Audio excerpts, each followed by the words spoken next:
Hello everyone, this is Sharvani Rao with something beautiful. जैसा हम सब जानते हैं कि नवरात्रि आ रही है और हम खूब जोरों शोरों से गरबा की नवरात्रि की तैयारियां कर रहे हैं। तो क्या आप जानते हैं कि नवरात्रि क्यों मनाई जाती है? 9 दिन देवी की पूजा का क्या महत्व है?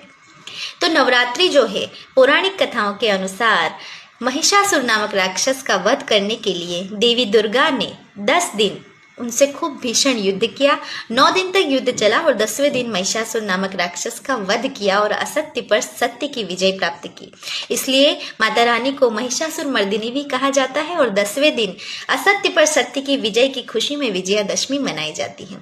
एक और राम कथा में भी नवरात्रि का जिक्र है कि राम भगवान जब रावण से युद्ध करने जा रहे थे, उससे पहले उन्होंने 9 दिन तक माता रानी की खूब पूजा आराधना की और उन्हें प्रसन्न किया। उस पूजा को अकाल बोधनी पूजा भी कहते हैं, क्योंकि उन्होंने समय से पहले देवी दुर्गा की पूजा की। इसीलिए इस पूजा में कहा जाता है कि राम भगवान 9 दिन तक देवी को 108 कमल के फूल चढ़ाया करते थे। 9वें दिन देवी खूब प्रसन्न हुई, लेकिन उन्होंने सोचा कि राम भगवान की परीक्षा ली जाए, तो उन्होंने 108वां कमल का फूल छिपा दिया। श्री राम चिंतित हो गए कि मेरा कमल का फूल कहाँ गया। तुरंत उन्होंने सोचा कि मेरी माँ कहा करती थी कि मैं राजीव नयन हूँ, मेरे नेत्र कमल के समान है। तुरंत बिना सोचे समझे तरकश में से तीर निकाला और अपनी आंख छेदने के लिए तीर को आंख के पास ले गए। तुरंत माता रानी चिंतित होकर प्रकट हुई, उन्होंने हाथ पकड़ लिया और कहा कि होगी जय पुरुषोत्तम नवीन, महाशक्ति राम के वदन में हुई लीन। इस प्रकार से माता रानी ने प्रसन्न होकर राम भगवान को शक्ति प्रदान की और विजयी भव का आशीर्वाद दिया।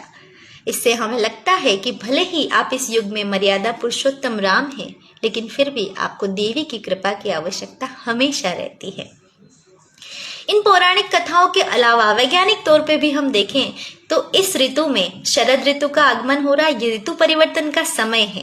तो शरद ऋतु जब आएगी तो मौसम परिवर्तन होता है। इस समय मौसम को शुद्ध बनाए रखने के लिए वातावरण, तन और मन को शुद्धि और पवित्रता की जरूरत होती है। इसलिए उपवास, पूजा, मंत्र जाप का महत्व होता है, जिसकी वजह से वातावरण सकारात्मक बन सके। और नवरात्रि में जब हम गरबा करते हैं तो गरबा एक सर्कल में किया जाता है। माता रानी को बीच में रखकर उनके सामने मिट्टी का दिया जलाया जाता है, जो शक्ति का प्रतीक है, और चारों ओर घूमकर गरबा करना माता रानी की आराधना माना जाता है। और इससे पता चलता है कि इस पृथ्वी पर सभी वस्तुएं माता रानी से शुरू होकर माता रानी पर ही विलीन हो जाती है।